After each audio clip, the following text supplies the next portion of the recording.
Ferré a produit Philly. Ça se montre parfois dans la chambre de musique. La voiture n'a pas de musique. Bon, c'est quoi? Tant que tu as une chair, tu peux te faire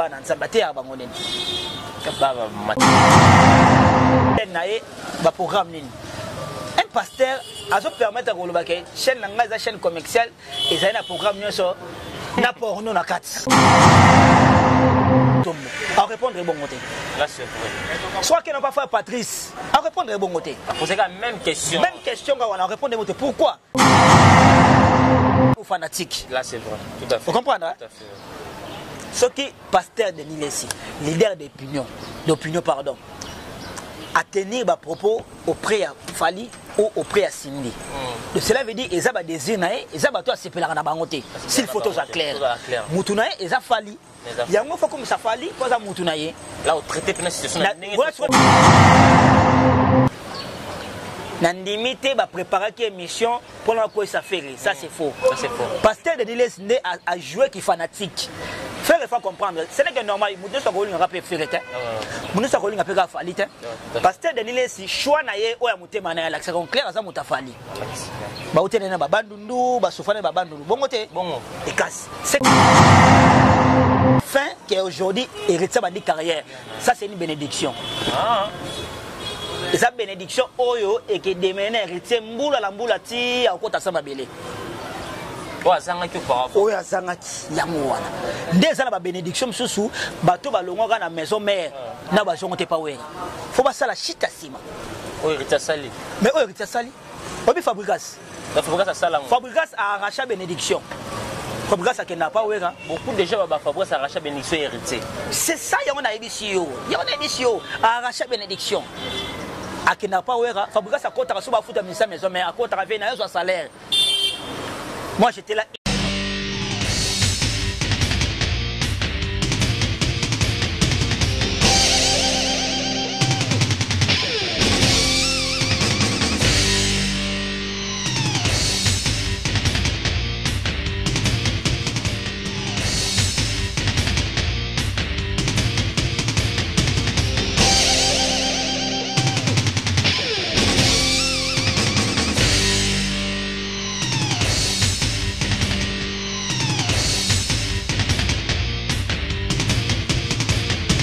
Balobi gauchité, droitité, Zalawa. Abonnez-vous tous massivement à Congo Victoria.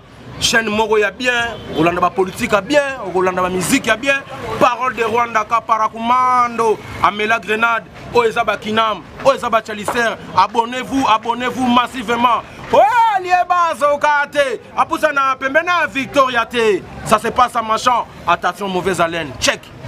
Culture d'excellence au rendez-vous, mesdames et messieurs, bonjour, bonsoir de partout, ça dépend de laquelle vous êtes en train de nous suivre. Votre émission FOP sont présentée par le vôtre, Amiral Chaman, le king de la presse, mesdames et messieurs. Je vous remets encore réel du plaisir, encore aujourd'hui, de recevoir pour vous ce monsieur Christian Sikou, autrement dit, qui m'a vraiment autrement dit, un petit choc, ce monsieur, où c'est que la reine, c'est un qui m'a les sous, partager par rapport à l'actualité aux dominé, bien que c'est notre cher pasteur de l'église Koyo, à où vous allez inviter dans une émission culturelle Koyo, après ça qui va point de vue, après ça qui va préférence taille, où il y a des gens qui communauté congolaise de partout. On va essayer de parler avec Christian Sikou dans notre manière, mesdames et messieurs. Laissez-moi remercier notre équipe technique qui travaille vraiment au four et au moulin. Merci à toi Guy Solo et pour l'excellence du travail sans oublier exaucer au Simbi Machine dans montage. Et merci aussi à toi notre chief boss, le grand pétrolier Dallas, JB Koumalouta, un monsieur très charismatique. Merci aussi à toi ma consoeur. Je m'appelle la fille qui te rend le gros bébé de la presse. Merci à tous mes partenaires qui me soutiennent vraiment de partout. Merci à toi Ronsard Massam Estonkin sans oublier le grand opérateur économique. Mon vieux Chico, ma belle-maman, mais je l'insiste encore, le grand, le vrai opérateur économique. Parce qu'il y a un manque en Afrique centrale, Chico, ma belle-maman. Merci aussi à toi mon vieux Odilon, mon pouille à boutique. Exemple, la Souveraine, sans oublier mon vieux Régis, ceux qui font mouiller les Kenyans, extraction de la ville, Peggy qui a les bords, sans oublier le vice qui débat garçon et le laine quoi. Je dis encore merci à toi, Christelle Beau, la femme d'affaires, Magali Watt depuis Paris, Patricia Choum, l'étoile filante, sans oublier Laurette Compresseur depuis Paris. Je dis encore merci à mon ami personnel Yannick Ikan d'industriel pour clore. Merci à un monsieur très puissant, très humble qui parle pas trop, s'il promet. il s'est réalisé. Merci à ma maman Belgique pour avoir conseil, tout pour avoir fait. Merci à un monsieur très puissant. Bon ça, moi, ça m'a posté. Là, je dis bonjour à mon invité spécial, Christian Sipou, autrement dit Anti-Choc. Bonjour Christian Sipou. Bonjour Amiral Chamala. Bonne santé Christian Sipou. Santé très bien, santé qui toque au père Lengi. Quand c'est encore là.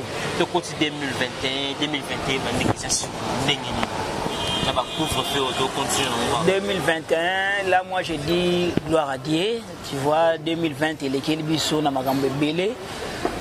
Bon ici, ma famille, tout bon ici, bandeko, tout bon ici, baninga.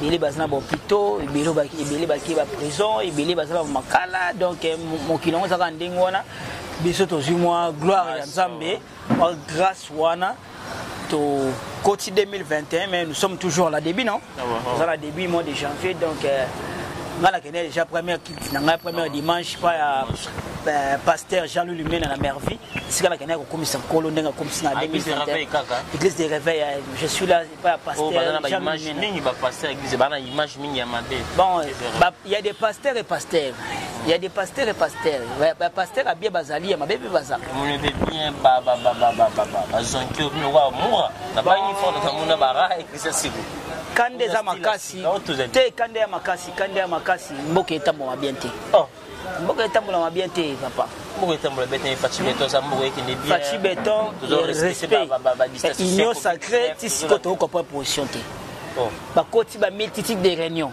pour suivre banate ba nommé informateur pour suivre banate tozela côté on a pour premier ministre a se démissionner ani be sa position te donc toye banate sikoyo biso ne ba petit peuple to souffrir. Là, tout côté janvier, bah Pierre Kébélé, décembre on est qui n'a bien été. Donc bah Pierre K, ma camoufle soit bien été, donc bah Covid-19 est pas y, bah couvre-feu pas y, donc ma camoufle tout a bien été. Il y a un méchant, il y a un système batténique. Voilà, mesdames et messieurs, les comprendre. Lui, c'est Christian Sipou, c'est un monsieur très intelligent, vraiment na bandé sur partageant, il y a battu belé, bah c'est un qui me suit encore. Tout me koyambaye na si je te souviens le parfois ma bien notre cher pasteur Denis Soyo.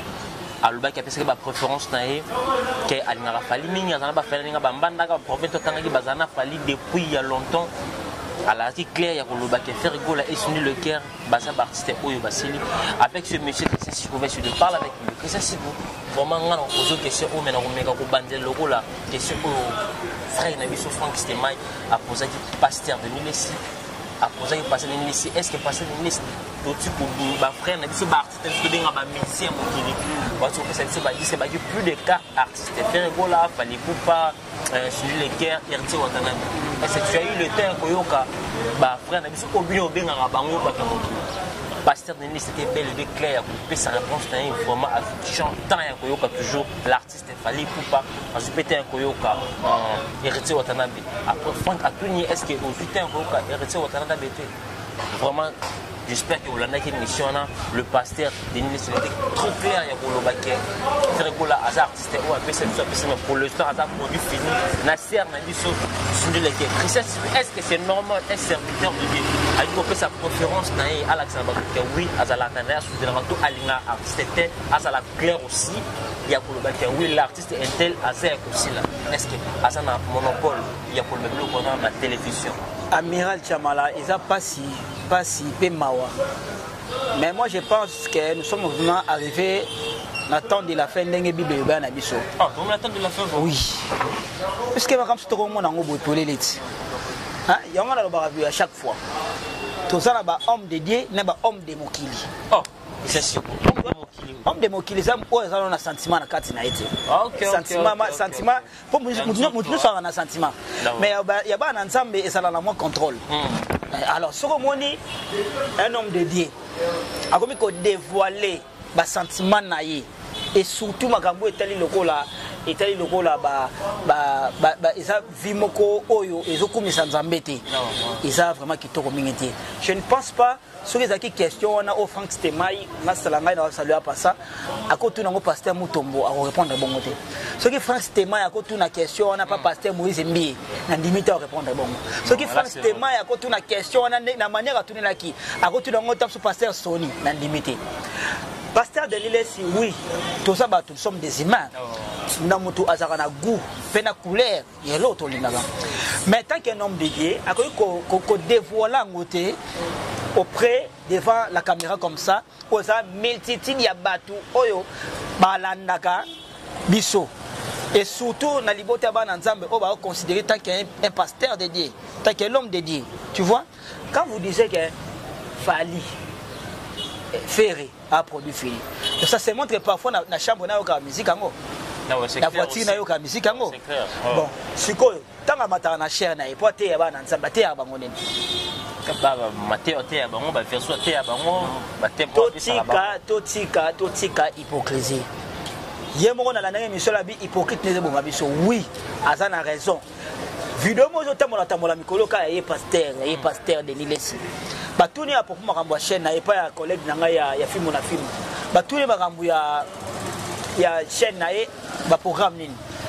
Un pasteur azo permettre ko loba ke chaîne nanga za chaîne commerciale et ça na programme nyoso na porno na kati. Tika beaucoup que c'est na pas sur image. Et panzani so teba statut atibili be kala. Oui. Na fandi ngai moko nous sommes des chrétiens. Au moins tout le monde a basal na nzambe ba télé na cher. Baza image ya nzambe on nzamba te kati na bango ba pesa biso liloba. OK ba mo batambo na ngo biso to ko landa na chemin na bango. Donc copier bango voir. Baza ba leader d'opinion.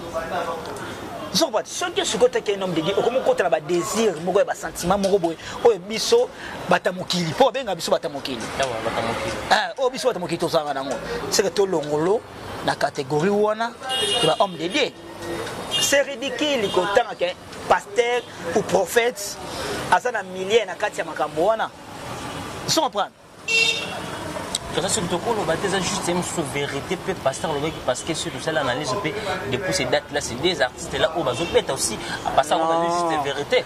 Non, amiral, vérité ou pas vérité, vérité il fallait essuyer la mutema.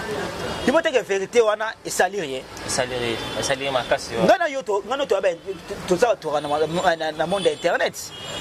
Depuis actualité les bandaki côté na mona na nini na point CD ba le makamba pasteur de Nilesi nini boy ba makamba pourquoi et lesquels bateau yo mona zong solomo ce que ça qui font système sur question à quel ngo pas pasteur Léopold Mutombo à répondre bon côté là c'est vrai soit qu'il n'a pas fait Patrice à répondre bon côté poser la même question quand on a répondre bon côté pourquoi ingolo bateke bayoka ba musique wana te bayoka po ba tambola mais quoi ko dévoiler ngoke te mikolo faire aussi li falinde mikolo boy onani boy ça c'est faux pour tant que nom de Dieu ça qui to côté ya on a ce nabi lo mo to na ba l'homme de Dieu na ba l'homme de mokili allez-y comprendre clair que le ba passer ça l'homme de mokili ngana lobi te que passer de Nilesi ça l'homme de mokili puisque muta juger mi ezanzambe voilà tant que ça la alliance na nzambe ngato la kete tant pensa mo limbisa e ngana osalate asa homme de Dieu mais tant nzambe opinier ngana osalate ngana pesika différence tout ça ba l'homme de Dieu na ba l'homme de mokili. Mais ce que c'est pasteur de Nilesi, en continuer sur la wana, en tout cas comme conseil, si tu as tout karaye, total karaye, tu respectes que tant que pasteur. Bon ou bien il y a des gens qui disent que pasteur Nilesi a Luka qui baisse toi, mais c'est parce que c'est là qui, à ça qu'on a confiance naïe. Non, s'il faut que Luka baisse, mais on a combat pasteur, alors que soit un pasteur sonne. Mais je suis clair.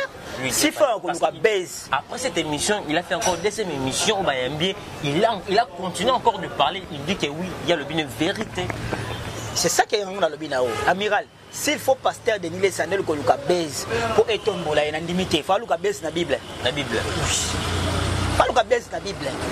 Banzondo wana ndo bete biso kala falenda zo ngande makambo wana. C'est que tu dis que pasteur Nilesi Lubaya zani pour critiquer le roba pasteur. Tu y a la gisaka na un mois yokaka. D'autres pasteurs autant que ba comment peut ba yokana bon mais ba la c'est comme si ba pasteur mais il y a la gisaka position na. Ala kisaka position na ye, position la kisaka yango peso la kisaka ye mobimba. Oh nandé une question. Mais oui, allez-y comprendre. Allez-y comprendre. Asa leader d'opinion. Asa leader d'opinion. Il y a des choses où il y a devant la caméra comme ça. Il y a des choses à quoi le bango te vend n'ingano amiral te panzi les solo. Mais devant la caméra quand vous disiez que mututel. Donc apparemment c'est que na mutuka na oyoka no ba fali na ba faire na mutuka na place oyoka ba frère cool matope oyoka ba frère Moïse Mbie mais parfois so katana oyoka fali na faire. Pour ce qu'on s'ali analyse na isa mutu oyoka fali na faire. Si on remarquait dans cette émission là il y avait même pas une question où on posait par rapport à Mamba Nzambe to bientôt année. Allez-y comprendre. Et ça faute il y a journaliste était. Franck c'est mon ami. Naïba ça ramailler les vacances. Oui, Moussa Nabiso ça rabongo. Mais tant qu'il y a ça homme dédié, à côté qu'on se dévoiler bon côté. Il y a on appelle ni ba propos on a tête devant la caméra. Azap homme dédié dans le bibi ngala ko chiché été. Ou to chiché dans Nzambe. Donc asala ka nyasi dans Nzambe ngana sala kité. Depuis Nzamba ko frapper ngana osala té. Depuis Nzamba oli mi ngana osala té. Mais sauf que tolo makambo ça palpable auto mona. Je pense que tant que yo mo so vandi des vidéos na émission na ya makambo ya programme chaîne. Et pas ça même porno ya na kata chaîne na ngai. Non, to comme kendo. To mo kendo ça Sony. On attend de la fin de l'émission. Bien on a émission, ce n'est que normal, nous sommes arrivés à temps de la fin au bible de Baki. Ba si nango ya vrai na o faux boye ba bango na ba acte na bizaleli na bango. E bando mamale malembe. To mo na ngwate, e mutakala nani? Oh na bakanga ki na prison. Allez-y comprendre. Pourquoi Babylon connaît ce serviteur lié à vidéo et toujours pas pasteur au bazar de l'église de réveil tel que Basango, Simon Kimbango, Musulman, mais souvent toujours tout le monde n'a qu'à toujours pas serviteur de l'église de réveil. Pourquoi tout cela? Amiral Chamala, au moins l'église sacerdoce ya Nzambe eza na ba makamebele basango c'est pas pour y bazora sango ba côté petit séminaire akumutanga ti abimi sango je pense bazora ba 10 à 20 ans pas bimatam sous kiré vous comprenez c'est pas pour rien c'est dire ba ko éduquer yo d'une manière d'une autre ya etamboli ya ezaleli ya evangeli ya milliers ya donc yo mo na katema ke ezala makambo sous na ko sala ngo beauté devant les gens. Tout ça bateau. Mututu azarana désir, mututu azarana sentiment. Vous comprenez? Mututu ça azar Saint-Esprit. Mais d'une manière d'une autre, on doit se méfier de quelque chose mususu oyo que batu oyo bandi marabiso tant que ba représenter Nzambe te peut savoir le bateau ko sala ngote. Vous comprenez? Tant que lobi on a que pour la nini ba mitakala et maka ya église de réveil. Papa Nzambe to samela likolo Nzambe bakosala ete Nzambe bakosala ete okosala mabe 10 000 na se ya libulu mais il y a un jour mabe no wana ebimaka boye eza pas mbaté c'est que ça biloko ezaki habituel basala ngo déjà mais sikoyo Nzambe siko abimisi yango yona soke nous sommes arrivés à temps de la fin. Tout ça à temps de la fin yango moni makambo zo malembe pénalité ba kontenga ko bima. Il y a des gens aussi qui disent que frère Ngola à cause d'un antécédent venant passer dans les séances passer à traiter en médias comme ça nous doit éviter. En tout cas moi je ne crois pas parce que quand on a dit que maman fait le go là avant d'ouvrir l'église il y a Denis Lessi. On a perçu information. Maman a fait le go là avant d'ouvrir l'église à Denis Lessi. Bon, pasteur Denis Lessi ce qui a tenir ba propos na que sur les places professionnelles. Voilà. Ce qui pasteur Denis Lessi puisque y a ndenga lobi comme on a fait qui pasteur té. Pasteur. Ami monsieur comme mélomane ou fanatique. Là c'est vrai. Tout à fait. Vous comprenez? Tout à fait. Ce qui pasteur Denis Lessi, leader d'opinion pardon, à tenir des propos auprès à Fali ou auprès à Cindy. Donc cela veut dire qu'ils ont des désir, ils ont des séparés dans la bangote. S'il faut tout ça clair. Moutunaye, ils ont Fali. Il y a un fois comme ça Fali, pas à Moutunaye. Là, au traité de la situation. Voilà ce qu'on a qu'un terme normal, na l'ongole qui pasteur. Parce que tant que ça analyse, on a acheté qui pasteur. Acheté ami comme si fanatique. Ou à un goût, na sentiment. La préférence, il y a un moment là, à comme ça qui Fali. A préféré faire été avec Cindy et Assili. Mais ce qui tant que leader d'opinion, tant que l'homme de Dieu, ou appelle ça auto-parole, à quoi répondre le Guanate. À quoi ça fait Franck qui a tout le monde. C'est simple. Tout le monde va faire partie soit tout dans le monde. Faire partie soit tout dans le monde qui est mon ouéra. Parce que faire partie c'est ouéra, balia ensemble. Balia ensemble na ouéra. Kasi leki na écoute makila parler mon con. A rosel pe propagande ya okese na. Mais aboya ka kolobela makamu na ye, makambo ki yana leki na ndaku. Awa nga na pasteur. Donc batu ba yokanga. Alors na kokota ba sentiment ouéra te po ouéra leki na ngai. Ndele ko ça pasteur de Nilesi. Et ça c'est dans tout ça qu'elle l'air pour ça là. Beaucoup lancer dans bateau, un serviteur de dire comment se comporter ou pourquoi toujours makambo ils ont toujours église de réveil aux chrétiens au sein de l'église de réveil mais communauté, il y a un pasteur au niveau de chrétien dans l'église de réveil en bref. Pourquoi toujours bazala normalement bien le monde en facilement par rapport à l'église là il y a chrétien. Pas si nous sommes au Kawan. Amiral Chamala, je pense qu'il a s'adressé le rôle on a vu très bien. On a vu ça boy. Na ba l'homme de Dieu. Bosongi na Nzambe na ndenga solo. Une fois bosongi na Nzambe na ndenga solo makambo ezalate. Ce n'est pas dit que tous les hommes de Dieu ont le même comportement, le même caractère. Mais la majorité des hommes de Dieu, ils belé ba koti ba loge, ils belé ba koti ba sentiment, ils belé ba koti na kindumba. Misusu na église balingo balate. Pourquoi? Babi marana ba sert église. Mais bozongi la Nzambe. Bozongi la Nzambe.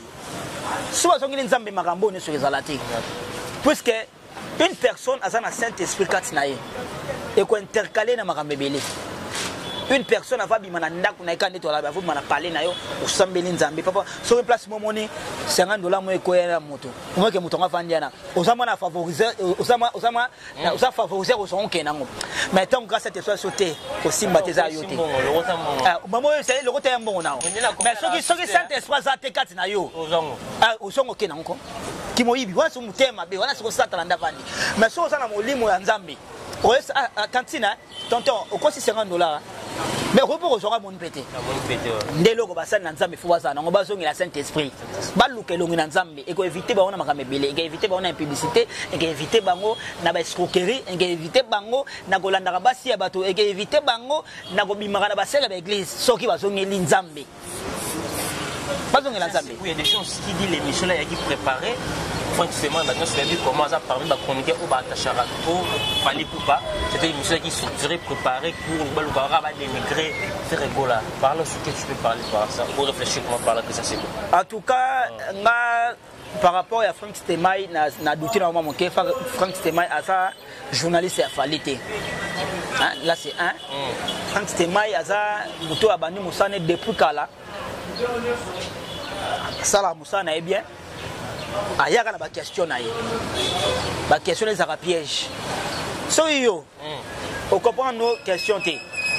Ozano na incapacité à répondre à la question. Pourquoi na piège na ye? Na limité ba préparer qui émission pour la quoi ça fait. Ça c'est faux. Ça c'est faux. Pasteur de Niles a joué qui fanatique. Faire il faut comprendre. Ce n'est que normal. Nous sommes going rapper faire té. Nous sommes going rapper fali té. Pasteur de Niles choix na ye o ya mutema na l'accès clair ça mutafali. Ba utene na ba bandundu, ba sofana ba bandundu. Bongo té. Bongo. Et casse. C'est clair. Donc, là pour la faire goal à mon on pas cité. Ba fanatique pas faire goal à mon on pas cité. Personne va pasteur musu balinga peut faire goal. Mais moi devoir là ngo exact. Bon million na mutema. Exact. Ba ça ba tu mais pasteur de l'Est à quel ngo tout droit. Mais la limite Afrique Info ou Frank Stemay va préparer une émission pour pas dénigrer Ferré. Ça c'est faux. En tout cas là ça c'est faux. Moi je connais bien le monsieur Frank Stemay. Patron à Afrique Info, à Zalamarambouana. Il y a des gens qui disent aussi que oui, il fallait pour là voir quelque chose par rapport à des niveaux si pour faire rigolo là et tout cela. Il fallait pour pas voir dans cette émission qu'il savait aussi que. Naïbisio Boy, amiral, balon la fali na faire la makamboyo. Ma propre tenue est engagé avec son notaire, c'est pasteur Denis Lessi. C'est clair, tout le monde est de gauche à droite. Fallait que pasteur le belanga c'est la marketing. Ça n'a pas de sens. Pasteur Denis c'est face à la marketing à Jésus-Christ. Il y a un programme, il y a un campagne, il y a un séminaire. Mais tout ça la clair, pasteur Denis c'est face à la propagande, il y a Jésus-Christ. Après Charabiso Jésus. À ça la propagande, il y a Jésus. Pas il y a un individu. Pas un individu. Mais il y a sali propagande, il y a individu. Et en plus, à sali propagande, on a insisté. À ce moment-là, c'était dans à l'ongwe pasteur, à comme un mélomane ou fanatique. Ça c'est clair. Donc ça n'a rien à voir avec Fali ou faire ou Batinda qui est à déstabiliser faire ou tout consort Fali après c'est mon non, ça c'est faux. Notre pasteur a sali sentiment. Vous comprenez? À celle qui vous monte. Sur la salle qui Saint-Esprit, des questions à Frank Stemay, à qui ma question en a été. Papa n'a tout dans ma Bible. Et tu mets dans ce combat Cindy. C'est ça les problèmes. Faut comprendre que Azara a suivi la musique Wana. Allez-y comprendre. Même pas dans la télé, il fait pas même pas des émissions. Allez-y comprendre. Elle était aussi citée parmi les produits finis. Toke na suka ebele mona ba église ça va légal na bango. Vraiment. Ebele ba église ça va légal. Pour aller à mabonza bato. Mais le roi le baki chef de l'État a bombé COP 31 à tout ce qui va activité na bango COP na bango c'est que c'est normal un service. De parler des propos pareils aussi. Regardez ba propos wana. Un grand homme de Dieu. Est-ce que Gassi Mbora Oyo Ndenge et Tambola Boui, tu sais que Aibi souffre sa population te? Aibi très très bien. Yogasi, Félix Tshisekedi Azamwa na Congo te. Moi limité. Attends na lingua.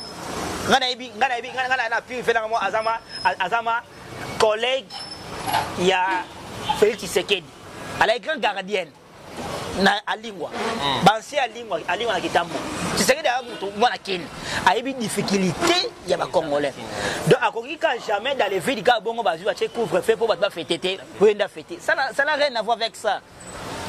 C'est qu'il y avait quelque chose oyo et permettre te ba couvre-feu pour makambo et les cas d'aller bon un peu ce qu'on a CP dans la couvre-feu on a CP dans point bah c'est ma balle la fois CP là bah juste un bénin papa oh mais oui bah c'est ma balle la fois CP là mais na mukonza mboka na gouverneur de la ville Jantimba ba matin à 18h derrière la Brazzaville mais oui non bah tu faut pas sonner la cause la série franchement mais oui et dit que pour battre belé Congola comment trop ambiance Congola comment trop ambiance trop bas tant réfléchir il y a qu'on réfléchir exact bana ba otanga bien ti on se comprendre baba par-ci par-là makelele par-ci par-là il y a quelque chose sous au moins kaka ba principe nezanga biso na mbokolo mukolo congolais comme on a principe de mona développement mokeba mais c'est comme si on respecter ma casse c'est pour ça on met 29 il y a un moment na biso ba pour à 18h et au Canada Brazza à 18h Angola peut 18h ba koufi 21h à 21h. Voilà mesdames et messieurs, les yeux comprendre lui c'est Christian Sikou, autrement dit Anti-Choc. Il était là vraiment d'élever notre invité spécial dans cette émission mesdames et messieurs. C'est lui le monsieur qu'on appelle Christian Sikou, homme intelligent. Il parle, vous comprenez moi c'est un monsieur qui parle mesdames et messieurs. Bien tout beau rimes circuler de partout. Ce n'est pas important, on continue parce que ce n'est pas l'artiste, il fallait pas accouper sa mbongo et pas pour que à salir moi j'ai fait rigola. Il fallait pas ça n'a rien à voir dans ma campagne faire rigola. Aza nena prompté la fali pas Aza simple président Oyo a conseillé le gouvernement peut-être comment qui passe de l'île c'est qui libre ça la chone et ba sa conférence ça n'engage que le pasteur Denis Lessi et ça c'est pour vraiment une petite parenthèse par rapport il y a pasteur Denis Lessi parce que on va comprendre très bien comment classer tout continuellement pour m'amener le roi de la forêt c'était hier dimanche.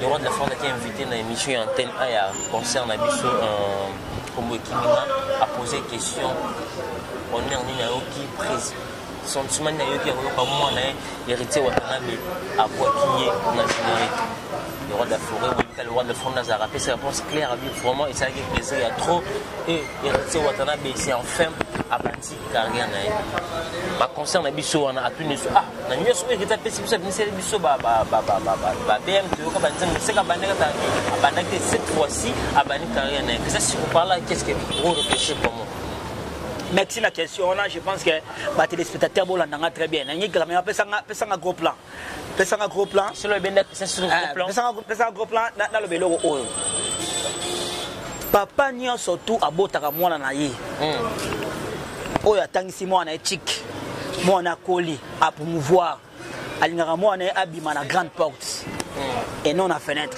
non exactement la fenêtre mais oui asalaka lettre d'émission non l'artiste héritier akenaka pas sous bénédiction ya Werason tout ça la clair comment sous bénédiction comment ça une lettre dès ce qu'on place fait ba comprendre ya c'est montant musique mais seulement le moi ça la lettre yokana bisayo héritier Watanabe Kabea. L'autre fondation c'est un ami de moi il y a 5 jours. Ce qui est son lobby ne bayamba qui est une émission à antenne à n'importe pas Virginie. D'accord. À lobby que c'est enfin qu'aujourd'hui héritier de carrière. Ça c'est une bénédiction. eza bénédiction oyo ekedemene héritier mbula la mbula ti akota sa mabele oyo azangaki auparavant oyo azangaki yango wana nde eza na babénédiction mosusu bato balongwaka na maison mère na bazongo te pa wera fo basala chita nsima oyo héritier asali mais oyo héritier asali obi Fabrigas Fabrigas a arraché bénédiction. Fabrigas a kenna pas wera. Beaucoup de gens Fabrigas a arraché bénédiction héritier. C'est ça y'a a émission. Y'a a émission a arraché bénédiction. A kenna pas wera. Fabrigas a kota so ba futa misa maison mais a kota revient na son salaire. Moi j'étais là une fois, ba misa maison ba zo enveloppe. Dans ma campagne roi de la forêt il faut de ça même mission mon wana pour ça moi ça émission zati. Ba futa tout Fabrigas a koti. A koti a binové. Dans l'analyse, c'est notre salaire. Bah, ben, peut-être qu'artiste à maison mère, a vu enveloppe na bimeki. Est-ce que Fabrigas a ça et le monde qui succès? Non, non. Et l'eau que ce bon artiste na biso, kobo ya ko reconnaître ba père spirituel na bango. Ça. Papa ou abimi sarayo. Le papa na romindoki. Mais non. Faut toujours que l'on ait bénédiction ya parents. Mon c'est en fait aujourd'hui héritier à bandit carrière. Ça c'est une bénédiction. C'est une bénédiction. Même une zame à l'école, mon nom a sepeli. Ce plaisir, l'artiste, on a une mission, on a statine. Je te dis, c'est une bénédiction. Père, héritier, moi, comprendre les bénédictions. Débat de voir faire le faux salaire moi. Ah. Fais pas ça le moins bon. Jaloux. D'ailleurs, ma belle abisso, yoka, ma belle abisso congolais vérité ne lingate. C'est ça aussi. L'autre fois, na saki mission mon gars aboué. Babi na na muta faire na bo mafali.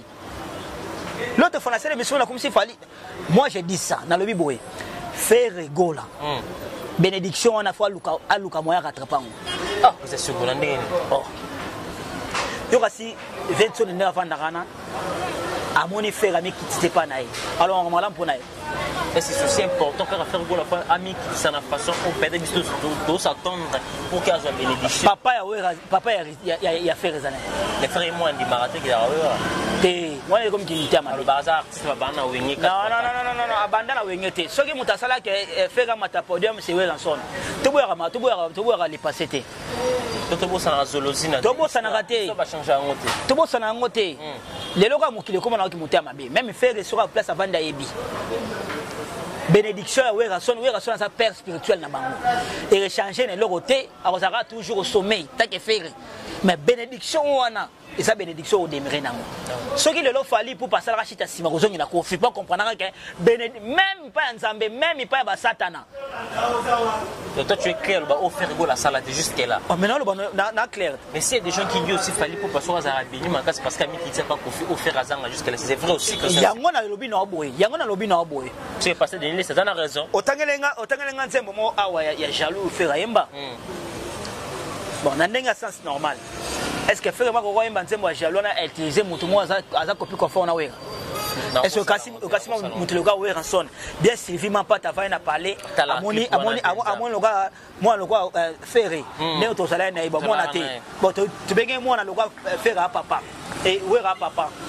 Alors ça blora bon est-ce que c'est pela on c'est pela ça n'est pas si macassé ça n'est pas si même si to kaboni mais moi ba limite faut ça là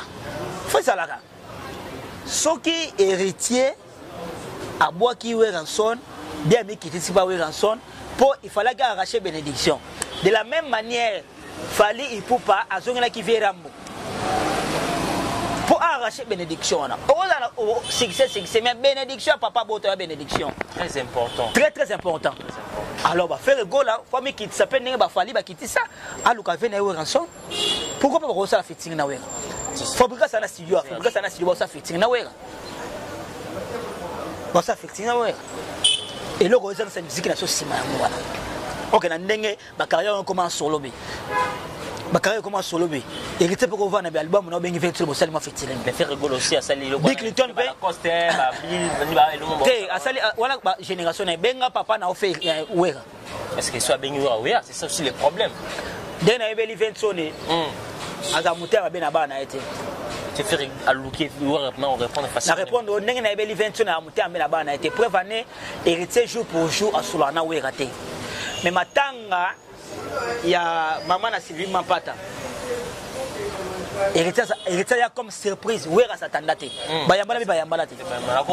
depuis jour on a nous carrément comme bon où est-ce qu'on a pas été sauf que bana ne ba ko comprendre grandeur ya père na bango ata père asili azaka père ana un kumo ka bomba ya stratégie obini mo wana ngote sans prendre il faut comprendre il faut baluka bénédiction ba parents na pesi longonya na héritier otana bendenge papa na wera so na bi c'est le moment de obandi carrière on est sa bénédiction papa et à considérer pas nzambe. Merci. Voilà mesdames et messieurs, allez-y comprendre, lui c'est Christian Sikoué, monsieur très intelligent, mesdames et messieurs, normal aussi, bénédiction à papa, pas moi, les arts importants. Retire votre anabe coup de chapeau à toi l'artiste, il y a beaucoup de gens, Baba Naïko, là, qui est l'artiste, héritier Gola, Asala et Loko Asali. Héritier votre anabe coup de chapeau, donc le roi de la forêt, à Pambo, la forêt, la porte, ils sont venus plutôt Fongoli encore, la porte, on a carré, comme encore, lise encore, et Mata, ils sont ça là, oh non, ça n'a carré, non. Et c'est surtout, les fanatiques, le roi de la forêt, et à travers des dédicaces Oyo, et Sali, le roi de la forêt n'a jamais mis en chemin des mots. C'est le nez, nous, les fanatiques, les staff, les bandes, les bandes, les bandes, les bandes, les bandal, les zongina, le retire votre anabe sous. Mon équipe, c'est si important, il était face à l'arrêt, l'eau à Sala Kiwana. Amiral Chamala. Webi Bible le bina biso be parents baba nzambe assez. Mais yoga seconde passage mo lo barasi je me trompe pas pissum. C'est la bénédiction de l'Éternel qui enrichit. Alors papa na yo so rappelé sur bénédiction. Yeba que tout autour ya yé. Aussi bénédiction na bango. Ce n'est que normal, ma fanatique ya maison mère va soutenir héritier Watanabe. Ce n'est que normal ceux qui font les lois sont liwera. Ma fanatique à maison mère va soutenir faire. Il y a un moment où ma fanatique à maison mère va préférer Fabregas. Pour comprendre métaphysique ya monde. Papa za papa, yaya za yaya, leki za leki. Mwana za mwana. Mais mutaza na sous protection ya makambo. Eza papa abimisa yo. Ko plaquetti. Tant souera teka be équipement na kwa ke poto. Tant souera a kotaka nyompo lu instrument mais so mérite tellement. Tant souera kotaka ba nyongo po héritier azanga passeport. On se comprend le on expliquer. Très important. A même on a poto. Mais lelo wera na mabe. Oui a cause mabe. Mabe ya papa ba lo ba ngote. Likambo ya famille to bomba na motema. Likambo famille to bomba na motema. Vetso na koza la mabe. Vetso na koza la mabe d'une manière d'une autre, mais azara papa. Papa tika la papa, papa so bazala raté, papa ya liboma la raté, papa mukusa la raté, papa za papa. Sans prendre, c'est ça. Donc coup de chapeau héritier Watanabe soki lelo ba fanatique à maison comment soutenir en tout cas on peut se félicitations belé et là il fallait ça là bien avant Fabi Misa mais le héritier a ninga santé vraiment mais même sauf vérité yo confirmer on peut effectivement que oui l'artiste héritier Watanabe abandé ko sang lo moko na lobino et ça artiste héritier ba artiste musicien et belé au ballon ba leader na bango. Si longtemps va reconnaître que c'est à cause des leaders là bas la kende ba lelo bon ça toujours bon. Voilà mesdames et messieurs, Louis et Christian Sikoué, nous sommes arrivés pratiquement à la fin de cette émission. Christian Sikoué, comme une souka, nous sommes pour toujours avoir des décisions de partager parce qu'il y a beaucoup de choses il y a beaucoup de choses parce que au niveau où réfléchir ensemble par rapport à Pasteur Denis, c'était notre point clé dans cette émission. Au moment de la fin, au crâne, à la chaîne, à la dédicace, mais grand père déclaré moi c'est ouais, juste vraiment franchement, la bosse que Christian Sikoué vraiment te soutient. L'artiste est grand père Oyo, tu es bien à guinéen, moi c'est donc c'est fio on se bien ça là au hasard il paraît que au Kofi attaquer moi les trucs grand père la vidéo circule tout bordel on sur internet il a fâché contre l'artiste Kofi déforme est-ce que parce que notre Kofi Olomide son qui pour na yemoko ba ya na ba télé a confirmer parce que depuis père arrondi m'a pété parce que ça fait la preuve mais vidéo circule l'artiste grand il a parlé à démontrer comportement Kofi il passe avec Kofi a tiré mon tout à CPT à l'autre pour na ba artiste ne soit comportement les sali qui les films si image ya mboka un mot aussi par rapport à ça donc tout se fait dans la bosse bon un mot par rapport à ça n'a pas répondre à téléspectateurs à la biso p na grand cas Moi c'est un grand cas. Grand P, grand cas, n'a qu'au fait le midi. Ce que ça sous prétexte, il y a BST. Début n'a pas livré Rambo. Bagouné en voilà. Oh, c'est ce que tu as mis sur le banango. Déjà qu'on fait vers un bagouné en voilà. Non, moi ça va tout. Bon, grand P n'a n'enga ça, moi ça la cause à moi si. Oh, mais à Zaladje, parce qu'à l'accent que moi, il faut toujours avoir les moyens. Donc, on va prouver le monde que oui, il a les moyens, c'est pour cela. À Zog et Gossi, c'est clair. Amiral Chamala. Oh, ouais. Sur les BST. Voilà. Sur les BST. Verambo. Bagouné en voilà. Mesdames et messieurs, comme lui, c'est Christian, c'est déjà si vous. Mais toi, tu confirmes. Moi, si il y a Batou. Dans le pays, tu peux pas nous faire le midi. L'eau, ça lui, ce que ça vaut, ça reste à vérifier parce que le fait le midi lui-même n'a pas encore parlé. Il y a un habit. Il y a un habit. Tout le monde a une vidéo, on a circulé, on a internet, tout comme ça. On a le biboué. Ce que ça baisse, puisque ma concept, c'est plus facile, on baisse dans ma robo, et là, on a ça ma camou. Mais ce que ça bon, on a que ça vérité, que grand père, ça l'est là. Verambo, bagouné, on a mais a confirmé que Kofi a checké les toits. Mais bagouna est. On a mis vraiment. Si me vendent vraiment beaucoup de gens. Au fin de vos besoins, projet fait la vidéo, n'a pas mais vraiment, moi, si ma rôle tombe, ça va quoi. Mais vraiment, de Dieu. N'habitez. Vous venez vieux Rambo. Bagou est vieux, moi. Mais tout y est bien d'été ce qui fait à checker les toits sur le. On a entre guillemets. On a entre guillemets. Voilà, mesdames et messieurs, nous sommes arrivés pratiquement à la fin de cette émission. C'est votre mot de la fin, programme Nayo, chaîne Nayo, dédicace Nayo. Ah, Nabosani, bon, on a le mot de la fin, exact mot de la fin pour nous qui continuer kaka. Il y a émission à Lelo, Amiral Chamala, Mingi, Nazo Kumisa Nzambe, dès 2021. Après ça, sous Mexique, la chaîne Nabino Ndenge, Victoria, à chaque fois. Il y a boss JB comme l'autre. Moi code na les déjà tout au code en tout cas merci à Nebo penser na pour tout ça analyse tout ça la raté pour na kufinga bato mais tout ça la arrête pour na ko lakisa moi ba vérité mo boye oyo et autres vous savez na bandako sur ça la analyse en moi awa boye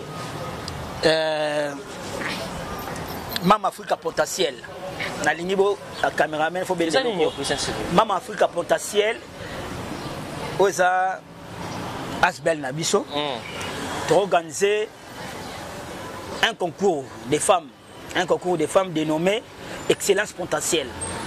Donc dans les domaines coupé couture, sculpture, dessin.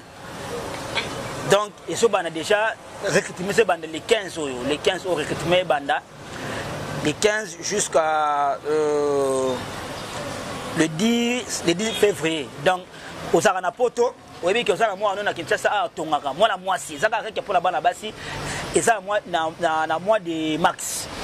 Vous voyez que ça moi no tongaka moi na ça la dessin moi na ça la sculpture tindaye aya ko s'inscrire awa ba cadeau c'est belé ya makasi de ça concours munene o etalika ka bana basi. Donc l'âge de 18 ans jusqu'à matati likolo. Na komi na suka na pesa mo ba dédicace mo muke dédicace na na pesa sur bongo mingi na yemo ko grand prêtre mère rythme lisho mama major na pesa dédicace na makasi na yemo ko grand prêtre mère Zozo Luanda Pati Luanda Blandine Luanda na kati ya États-Unis na salon Abi Mobimba na opesa subongo ba dédicace na ngali suma kasi na grand prêtre mère mon sponsor privé Chantal Tsiku mwana poto akala mwana poto tongo akendaka azongaka na opesa so un grand merci suma kasi bongo na Falon Musasa Ornella Musasa ba pile petit na kati na opesa sous dédicace bongo ya makasi na mo vie ya kati mo vie idéologie le vie allait tout mon pio mo konta ba conteneur na kati ya Houston na bongo boss piano mingi na bossa na koboka te Ginette Chintu Binyanga masalanga Aminata Lipombo na kata Turquie masalanga Charlie Nafisa na kata Grèce masalanga Ado Chabir un fils de grand prêtre Sa Majesté Muninga ya Ibrator Piana Ado Chabir Bobo Ngumi na kata États-Unis Jia Manda Molisho Tony Issa Tony Resasi Tonton Mamba wana za équipe bazala na ngai merci lisusu na mon amiral je pense que ça mala soukate so ba sali ba critique lokanga to bongisa mais autre lobika awa ça ni ba vérité vérité ça nango le roi pota muke mais le kutande et bomaka. Voilà mesdames et messieurs, nous sommes arrivés pratiquement à la fin de cette émission. Si vous avez aimé cette émission, dis merci à notre équipe technique qui travaille vraiment pour vous et pour moi. Merci à toi Guy pour l'excellence du travail, sans oublier Exaucer ou à Simbi Machine à montage. Merci aussi à toi ma concert Jemima Ibele, le gros bébé de la presse. Merci aussi à notre boss Tuf, le vrai pétrole de la JB Koumalout, un monsieur très charismatique. Laissez-moi remercier mon équipe technique, ma Pessibiso Moussala, merci à toi Exaucer, merci.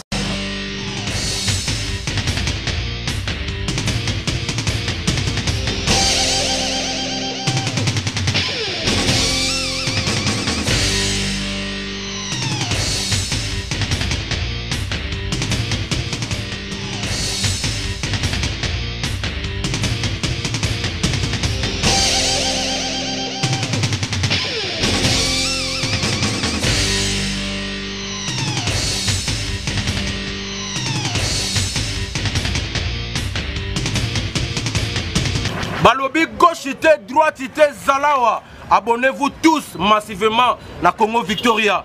Chaîne Moro ya bien, Olanda politique a bien, Olanda musique a bien.